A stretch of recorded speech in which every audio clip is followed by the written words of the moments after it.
This episode may contain strong language and adult themes. Viewer and listener discretion is advised.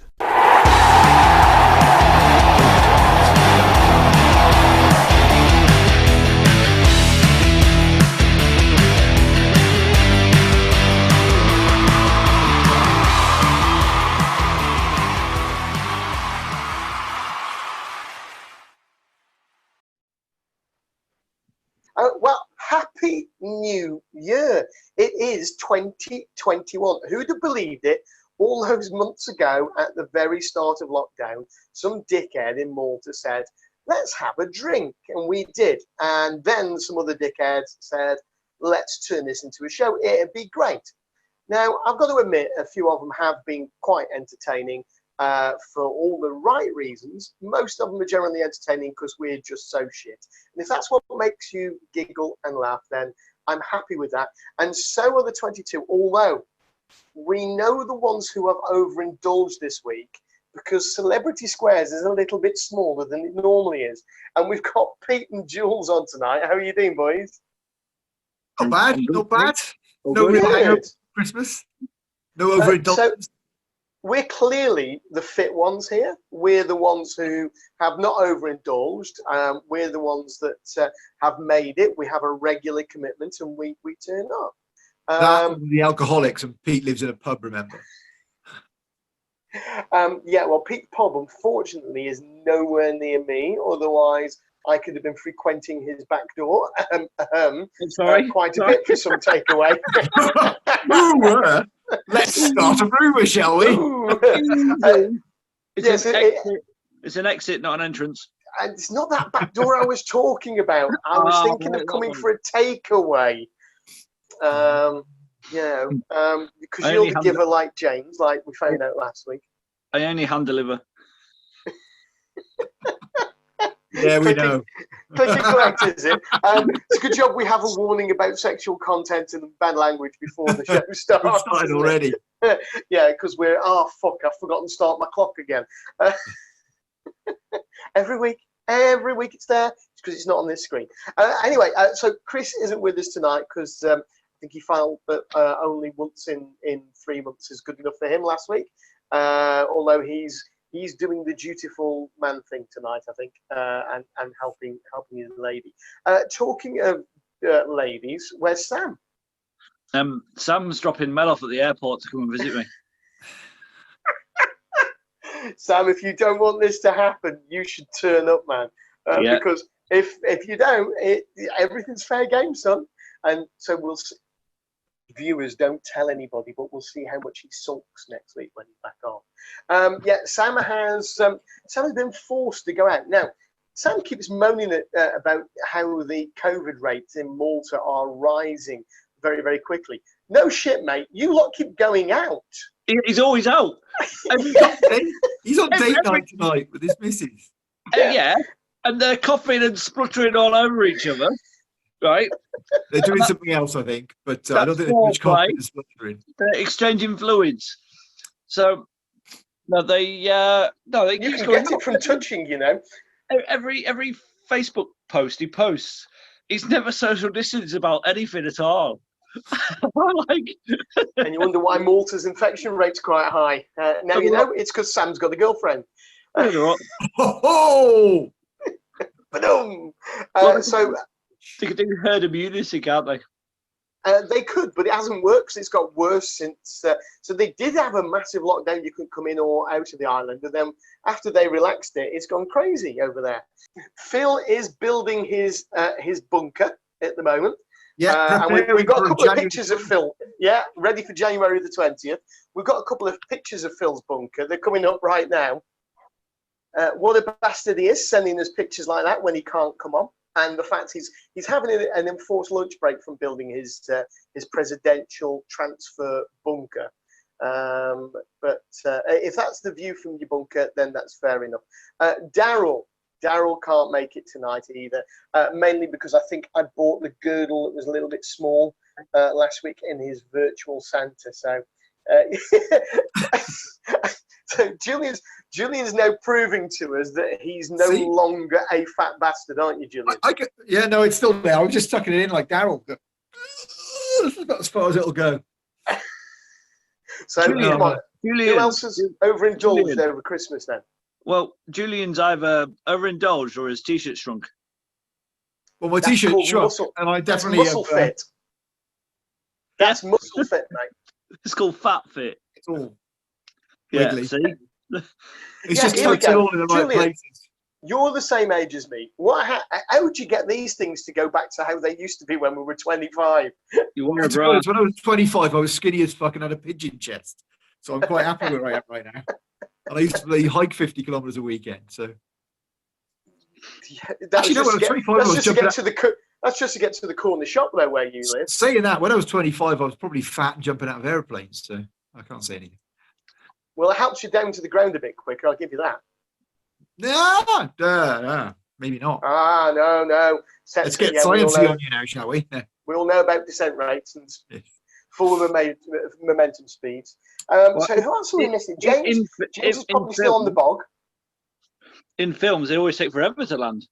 But in films, they always have those big round parachutes that I learned to skydive on. And they do take a while to come down. Nowadays, we get a nice big square one, pull down on one toggle, fly around like a maniac, and break our legs when we land. Much easier. That way, you're so short. Can't. Every time he landed, it stunts your growth. Yeah, to be honest, one of the highlights of my Christmas holidays was just before Christmas. We had a MUFPA, which is the Manchester University Freefall Parachute Association party. I was informed I'm organising it, and we all got everybody on Zoom, Christmas jumpers, Christmas hats, and we all got fucking hammered and telling old stories. It was great. I'll tell you what, when I used to go up up to Bridlington, the British Sky Sport, Yeah, I know. there was a wonderful photo there of this couple doing the tandem jump, both of them completely butt naked. Boobs out here. Boobs out there, but I bet you any money he couldn't reach with his dick because coming down from 4,000 feet, it's going to be fucking cold, isn't it? Yes. No comment. I mean, even when it's sunny in Bridlington, it's still fucking freezing. If But you fly through a cloud as well, all those raindrops slapping it, it'd be like stinging on there constantly. Right? that's why you strap your lady to the front so she takes the brunt of it. So Sam, when your young lady wants to do something special for your anniversary, you've got to take a naked tandem skydiving. He'll take her to a tunnel. Indoors with a roof. She's not Princess Diana. Oh! There's certain things we keep in this show, but there's certain things I might have to cut. Take her. Yeah, that's one of them. And we might have just gone there already. So come on, what did we have for Christmas then, Julian? You got a little battery powered thing to play with tonight, haven't you? Maybe. It's my new selfie stick with a remote control. Go on then, show And, us what it does. I actually, my kids are actually useless and didn't actually buy me a Christmas present. They forgot.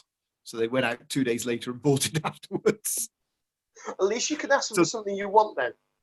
I didn't. I'd already told them a list of things that I was planning to buy and in the new year anyway. And they went and bought It's all me right, you're buying it anyway. You give them the money that they used to buy your present. No, their mum bought this one. She gave them the money for this one. And then I help the kids buy their mum's Christmas present. But so, I'll give them this. They did think about wrapping it, and I got this massive box, all wrapped up nicely. And when I opened it, there was this tiny box inside with a selfie stick in it, which I am now holding my phone to do this podcast today. So I'm quite happy with that. So selfie sticks came out 5 years ago? Yeah, that far behind time? More than that. More than that. I thought they're called wanker sticks. Yeah, everybody walks around going looking wank. Which is why I masked them. That's why he only uses his in the house. No, that's why he's got remote control, because he's that old. It takes too long. Done. Done. Somebody else can take it and show me how to push the button right. It's like so I don't have to get the stick out. How does this work? How do I push the button? But it never worked. The Bluetooth one. It's a Bluetooth one. Yeah, it works. I've tested it. I'm not going to show you. Well done. Yeah. Now, So that's one the thing I highlight. want to know is if their mother helped and was late with the Christmas present, were you late with the one that you helped for their mum? Nope. That was bought early, wrapped early, ready to go. They actually went over a week early to their mums for Christmas to celebrate Christmas a week early, because we do every other week with the kids. And the only thing we got wrong, it was she got football boots for Christmas. So we wrapped them in 2 separate boxes so the kids could give her 1 football boot each. I very nearly got evil and bought 2 left feet, but I thought that would be cool for Christmas. And so her present was on time and delivered and wrapped. Very good. So, round of applause. Well done. Parent of the year. Well, the week. Yeah, absolutely. Yeah. Ex-husband of the year, if there's such a thing. What about you, Pete? What did you get for Christmas? Chocolate, bit of mostly socks. Because honestly, I was half expecting you to say herpes. The dog chewed all my socks. Right, so I'm sick of going to Sainsbury's and buying every single pair of socks that they have, so the dog doesn't chew them all. And so this Christmas, I got a load of socks. Wouldn't it be easy just to buy the dog the socks? No, just cut out the middleman and give him the socks. No, I gave her a chameleon, right? A little lizard. A living one. I was going to say a real one or a toy one. Obviously, a toy one. Well, there's no obviously. This is you we're talking about. Within 3 minutes, she ran off. She came back and she destroyed the whole lot of it. I'm still finding bits of shit all over the place. Bringing it back everywhere. Honestly, right? Fucking nightmare she was. Anyway, so she ripped that to bits. It was mostly like I had Jack till 1 o'clock, so I was just like, that's my bit. That's what I like to have. So it was making sure that he was all right and stuff. And I went out and delivered Christmas dinners to the elderly and stuff, and then went to my grandparents. No, well, my grandma, and then we had Christmas dinner there, which was very nice, actually. It was good. He's a hero, isn't he? I think we need some suitable background music for when he's talking about his. Well, wait, Mike. The way my Christmas dinner went, it should have been with the EastEnders drums. Like I'll tell you what. You tell us all about that right after this break. We'll see you in a couple of minutes. No.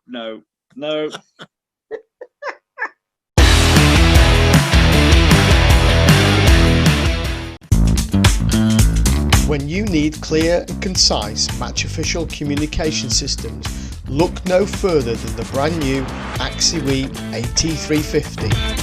Radios are always useful, they always help us, especially AXIWEs, where all 3 of us can be open at any time, we can have open communication. Available now from refcomsglobal.net. Investing profits into match official development worldwide.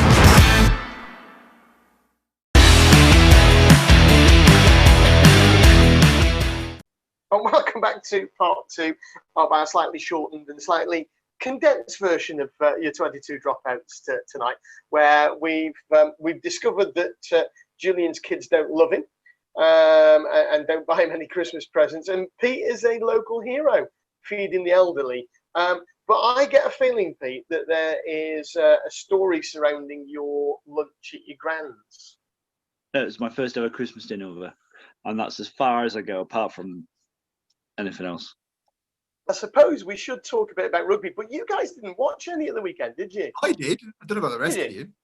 Yeah, Pete didn't. Although again, there was some of the games were cancelled due to COVID.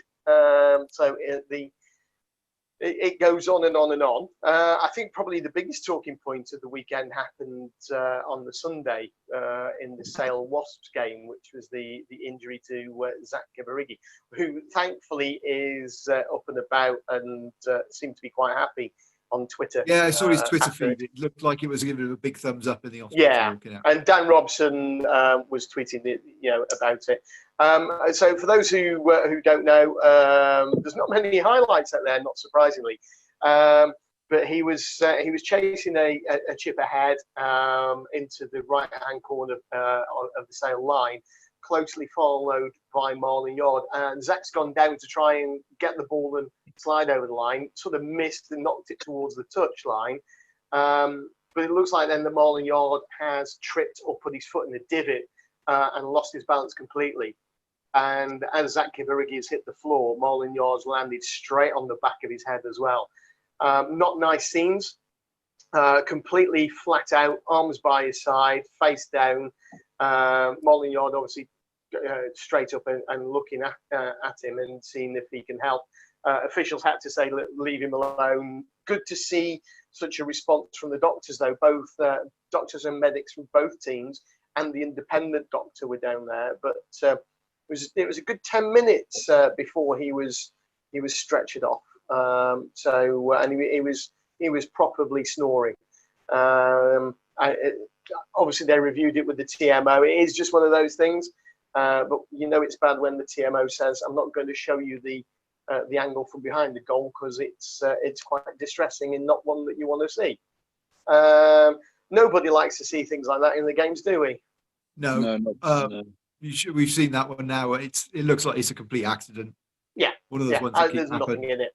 No It's one's just to one of those blame. things, isn't it? Yeah, but it's not nice to see. It's a freak accident. And it's I've had a few like that myself on the pitch where the player's been in that position, and we've I basically. thought you were about to say you were fast enough to I was fast enough. Marlon Yard. No, I was thought quick he enough. was going to say that he had 2 kids. That's why he had an accident. No. Even the But no, under when we 12 have could those- chase him down. Well, when we have those when the players are unconscious on the pitch, it's not nice. But you have to react as a referee, get everybody away, make sure the medics get to the players straight away. And it looks like the guys have done a good job at the sale. Yeah, Looking yeah. at the player, which is great. Years ago, I had to send off a physio because he wouldn't look after his player that was knocked out. So this player, there was a quick tap, and this player went in to tackle the player, but he went high, and his face hit the guy's elbow, and he stood up, and he was just about to collapse, and I grabbed hold of him, and I held him, and blew the whistle, like time off, and I held this guy, and the physio ran on and started abusing me, and I was like, well, what have I got to do with it? Like, that type of thing. I said, can you look after your player? And he was like, no, you've got to control this game. You've let it all go out of hand. And I was like, it's an accident. It's a complete accident. Can you look after your player? So he still had a go at me. So I just turned his player into him, right? And I said, look after your player. And I'll step back and I told the captain, I said, look, Captain, I can't have this. This is the 3rd time he's had a go at me coming onto the pitch, right? And after he got, like assessment and all this lot, well, they're supposed to go off and all this lot. And I said, is he fit to continue? And the physio said to me, you're not qualified enough to see if he is fit to continue. And I think he is. And he's going to play on. And I said, well, I think he needs to leave the game. Well, he abused me even more. So I took the player off. I said, look, Captain, he's got to go off. Player went off. And I just turned around to the physio and just said, red card. And I said, it's 3 times. He followed abusive language to me. And it was swearing. Right. And it was the only player in my whole refereeing career I ever sent off for foul and abusive language. Right. And I sent a physio off. And then I had to call on the whole physio to look after both teams. And it was only about 5 minutes left, and it came off. The player he got a 6-week ban reduced to 3 weeks because apparently he did it 15 years ago as well. So, what you mean is nobody's reported him in those intervening years, but does it every bloody game. Yeah, well, to be honest, the only incident I've ever had with a physio was running the line for Ukraine versus Sweden down in Odessa. And the physio had wandered onto the field, and I'm going about as fast as I can trying to keep up with play. And I ran straight into the physio, clattered the both of us over, got back up, said sorry in English. I don't even know if he spoke English, and then carried on. I pray to God it wasn't on video. Oh, I hope it is. I hope it is, and I hope we can find it. Well, it wasn't the only injury for Wasp, was it?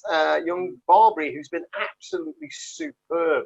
He carries the ball like there's nobody in front of him. He scores tries for fun. But you could see the one particular, I think it was at the breakdown, and he just gets turned or in a tackle, and you see the look on his face of total anguish and pain. And it appears that he's done something to his ankle. He reported to the medics that he heard something go, which is never a good sign, is it? So no. we wish all of those guys the best of luck. Now, changing subject from injuries a little bit, Gareth Hanscom may be forced to retire now. Yeah, he still hasn't recovered from his injury over in the Wales-England game just before the World Cup. So he was out all of last season. He's been out this season. He's still with the Blues. Oh no, he's moved over to the Ospreys. He hasn't even played a game for the Ospreys yet. And he's had his third operation, and the doctors have told him if this doesn't get work now, that's it. It's an expensive transfer, isn't it, when you don't actually produce anything for somebody? Yeah. So he's literally gone to another club from the Blues and hasn't been able to play for him at all. So he's done a bit of work on the TV, I think, but that's it at the moment. So and he's been coaching a bit, but yeah. I don't know whether his insurance will be paying out still. No, but he's a fantastic player, and he'd be a big loss. I mean, he got Wales all the way through to the World Cup. Brilliant number 10. It will, huge loss. He was fitted into the squad. Well, and that's probably the only one that you would have ever got in the Lions team, according to Paul O'Connell, wasn't it? Yeah. Sorry, Paul, we'd have at least one number 9 in there. Youngs, for God's sake. What are you thinking at 9?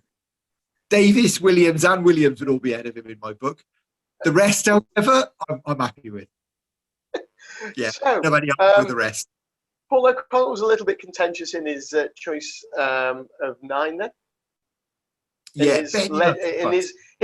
we just made clear this is who he would pick on current form to go and play for the Lions next year. I mean, I wouldn't even pick Ben Youngs in the England team at the moment, but no, I wouldn't either. I really wouldn't. I think he's very, very one-dimensional. It's very easy to read his game. There's no snap. There's nothing like a Matt Dawson used to be. There's none of that sniping run that Dan Robson does. You know, people spot that gap. Some of them just... Or Gareth Davis does, or Thomas Williams does, or Lloyd Williams does, or even bloody Rhys Webb.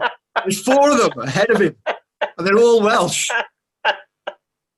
You're determined to get one in, aren't you? O'Connell would have him words, right, son?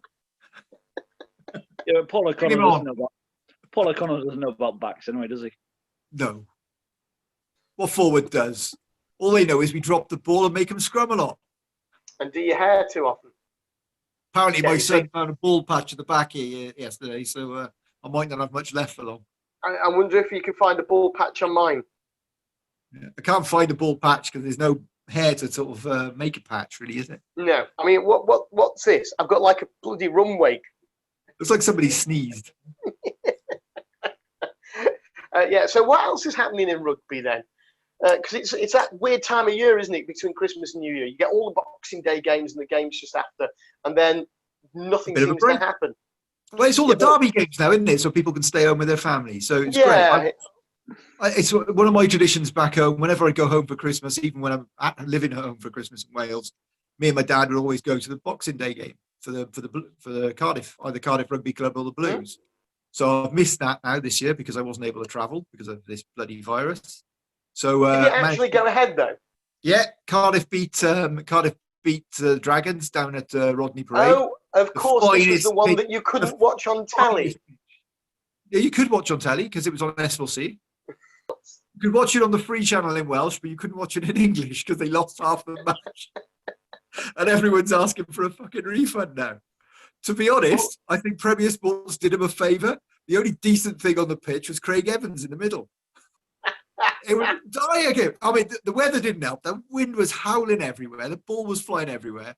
It was a lot of kicking because it was so bloody wet. It was pissing down with rain. The pitch was basically a mud pile. So it reminded me of a few games on box. I went down to the Old Arms Park before they put the AstroTurf in, before they put the fake pitch in, when it used to be, after they built the Millennium Stadium, the pitch was destroyed. Yeah. And they used to play on it, and they sanded it with sand from Barry Beach or from Tenby Beach or wherever they got it. The whole stadium smelled of fish, and the players by half time, you couldn't fucking tell which team was which because they were just brown from head to foot. And they were beautiful games to watch. There was just a mud pile, and the only clean person on the pitch was the back who came on in the second half to replace somebody. And you'd have one guy in a blue shirt, one guy in a yellow shirt, and that would be, you're like, replacements. That's the way. That's when we're kicking. Yeah. The tries were disgraceful. There was one good incident where one of the Newport boys actually did rip the ball over the try line. That was a bit of good skill. And Craig had a good game in the middle, apart from him telling the props how to prop, telling him to go with a long bind. Craig, don't do that. Props don't like it. I did send him a good game message from a Cardiff fan after the match, though. And then there was the Ospreys Celeste game, which had similar weather, but they got a much nicer stadium. It's all enclosed a bit more. So there was a little bit more running rugby, much better game. Still not brilliant. And Adam Jones in the middle. So two of the Sevens boys taking over for the weekend. Very good. Yeah, and he had a good game as well, I got to say. Well, that's probably not a bad place to leave it tonight on our slightly shortened version because there's football to talk about. And we want to get back on with our recovery from New Year's Eve. So we're going to carry on doing that. We'll see you next week when we'll be right in the thick of probably nothing happening because of COVID. But you can find out what we do, how we do it, just by tuning in next week. We'll see you then. Take care. Bye-bye.